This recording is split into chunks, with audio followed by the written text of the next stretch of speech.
Welcome to our YouTube channel myself Arvind Yadav. आज की video में हम मध्य प्रदेश जीएस के बारे में पढ़ेंगे और ये हमारा क्रैश कोर्स चल रहा है जिसमें हमारा टारगेट है मध्य प्रदेश सब इंजीनियर एग्जाम में नॉन टेक सब्जेक्ट में।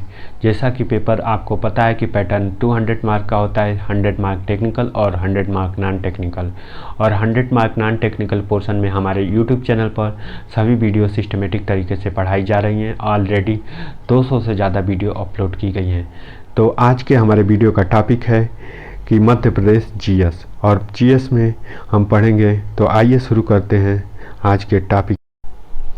तो शुरू करते हैं आज अपने क्वेश्चनों का। भारत के प्रधानमंत्री और उनके मंत्रिपरिषद।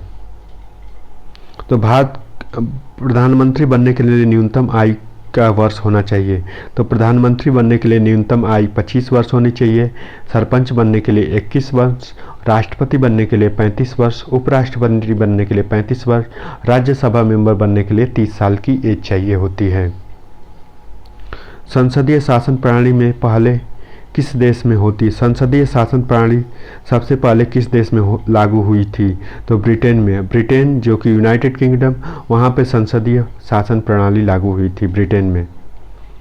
भारत के प्रधानमंत्री की नियुक्ति कौन करता है? तो भारत के प्रधानमंत्री की नियुक्ति राष्ट्रपति करता है। राष्ट्रपति जिसका संविधान में अनुच्छेद 52 से 62 तक संविधान में इसका वर्णन किया गया राष्ट्रपति के बारे में। उसके अलावा प्रधानमंत्री जो कि संसदीय नेताओं का प्रमुख होता है और इसकी नियुक्ति राष्ट्रपति द्वारा की जाती है। योजना आयोग के अध्यक्ष कौन होता है? तो योजना आयोग का अध्यक्ष प्रधानमंत्री होता है।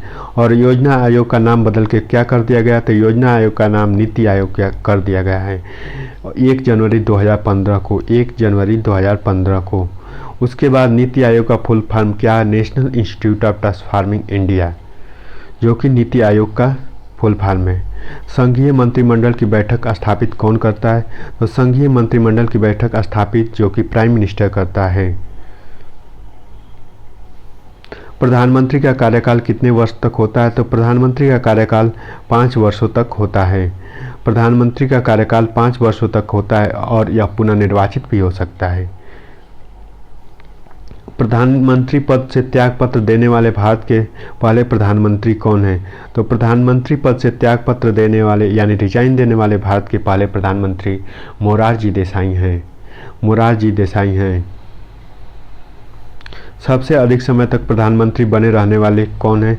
तो सबसे अधिक समय तक प्रधानमंत्री बने रहने वाले पंडित जवाहरलाल नेहरू हैं। और पंडित जवाहरलाल नेहरू भारत के प्रथम प्रधानमंत्री के साथ साथ सबसे अधिक समय तक रहने वाले प्रधानमंत्री होने का भी श्रेय जाता है। जवाहरलाल नेहरू का जन्मदिन कब मनाया जाता है? तो 14 नवंबर को बाल दिवस के रूप में मनाया जाता है। जवाहरलाल नेहरू ने कौन सी बुक लिखी थी? तो डिस्कवरी ऑफ इंडिया लिखी थी। उसके अलावा जवाहरलाल नेहरू जो कि 1930 में लाहौर अधिवेशन की अध्यक्षता किए थे आईएनसी में, और जवाहरलाल नेहरू जो कि पूर्ण स्वराज की मांग लाहौर अधिवेशन में किए थे। उसके अलावा जवाहरलाल नेहरू ने एक और अधिवेशन किया था 1937 में जो कि फैजपुर गांव में हुआ था। भारतीय संविधान के अनुसार तथ्यात्मक संप्रभुता किस व्यक्ति में निहित होती है? तो प्रधानमंत्री में निहित होती है। भारत के पहले प्रधानमंत्री कौन थे? तो भारत के पहले प्रधानमंत्री पंडित जवाहरलाल नेहरू थे।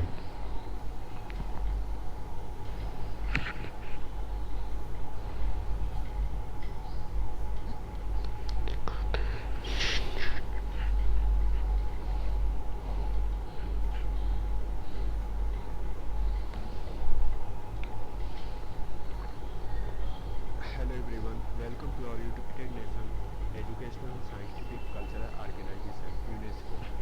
और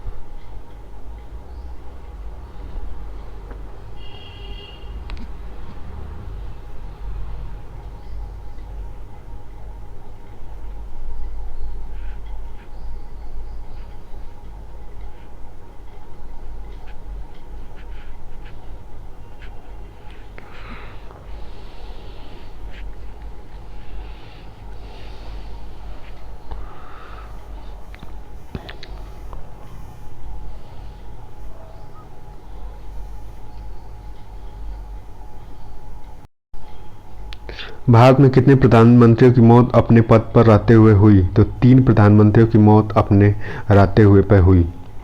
प्रधानमंत्री पद की शपथ कौन दिलाता है? तो प्रधानमंत्री पद की शपथ जो कि प्रेसिडेंट दिलाता है। अगर प्रेसिडेंट अनुपस्थित है तो शपथ कौन दिला सकता है? तो president chief justice of India दिला सकता है। कौन प्रधानमंत्री जिसने एक बार में अपने पद पर हटने के बाद दोबारा पद संभाला? तो इंदिरा गांधी। जवाहरलाल नेहरू के बाद भारत के प्रधानमंत्री कौन बने? जवाहरलाल नेहरू के बाद भारत के प्रधानमंत्री गुलजारी लाल नंदा बने, जो कि कार्यवाहक प्रधानमंत्री के रूप में रहे। जवाहरलाल नेहरू की मृत्यु 1962 में हुई थी। संसदीय शासन प्रणाली में वास्तविक कार्यप्रणाली में शक्ति किसके पास होती है? तो प्रधानमंत्री के पास। और संसदीय शासन प्रणाली कहाँ से लिया गया है? तो ब्रिटेन से लिया गया है। और इसमें कौन हेड होता है? तो प्रधानमंत्री जो कि हेड होता है। उसके अलावा कार्यपालिका हमारे देश में आर्टिकल अगर 50 के हिसाब से बात करें तो आर्टिकल 50 में कार्यपालिका, न्यायपालिका और विधायिका तीनों अलग अलग सेपरेशन की बात की गई है। आर्टिकल 50 में they can not work in simultaneously in each other, they are separated in each other. सबसे कम आयु के प्रधानमंत्री कौन बने? तो सबसे कम आयु के प्रधानमंत्री राजीव गांधी बने। राजीव गांधी जो कि सबसे कम आयु के प्रधानमंत्री बने। लोकसभा में बहुमत दल के नेता कौन होता है? तो लोकसभा में बहुमत दल का नेता प्रधानमंत्री होता है। कौन से प्रधानमंत्री के नियुक्ति के वक्त वे किसी सदन में सदस्य नहीं थे? कौन से प्रधानमंत्री की नियुक्ति के बाद वो किसी भी सदन के सदस्य नहीं थी? तो एच देवगौड़ा जो कि किसी भी सदन के सदस्य नहीं थे। किस प्रधानमंत्री ने एक दिन भी संसद नहीं गए? तो किस प्रधानमंत्री ने एक दिन भी संसद नहीं गए? तो चौधरी चरण सिंह जो कि एक भी दिन संसद नहीं गए। यथार्थ कार्यपालिका की समस्त सत्ता किसमें होती है? तो यथार्थ कार्यपालिका की समस्त सत्ता निहित जो कि मंत्रिपरिषद में होती है। यथार्थ की समस्त सत्ता किसके हाथों में होती है? तो मंत्रिपरिषद में होती है। संघीय मंत्रिपरिषद के मंत्री किसके प्रति उत्तरदायित्व होते हैं? तो ये मंत्री जो कि लोकसभा के प्रति उत्तरदायित्व होते हैं। लोकसभा में अधिकतम सीटें कितनी हो सकती हैं? तो 552। लेकिन करंट में कितनी सीटें हैं? तो 543 सीटें जो कि लोकसभा में हैं। राज्यसभा में कितनी सीटें हैं? तो 250। इसमें से 12 मनोनीत किए जाते हैं, जो राष्ट्रपति द्वारा 12 मनोनीत किए जाते हैं। अब 12 मनोनीत कौन किए जाते हैं? जो कि किसी कला, विज्ञान या राजनीति के विभिन्न क्षेत्रों से आते हैं, उनको मनोनीत किया जाता है। किसी भी सदन का सदस्य बनने में कौन सी व्यक्ति पद अपने कितने दिनों तक रह सकता है? तो 6 मंथ तक रह सकता है। किसी सदन का सदस्य बने बिना कोई व्यक्ति कितने समय तक रह सकता है?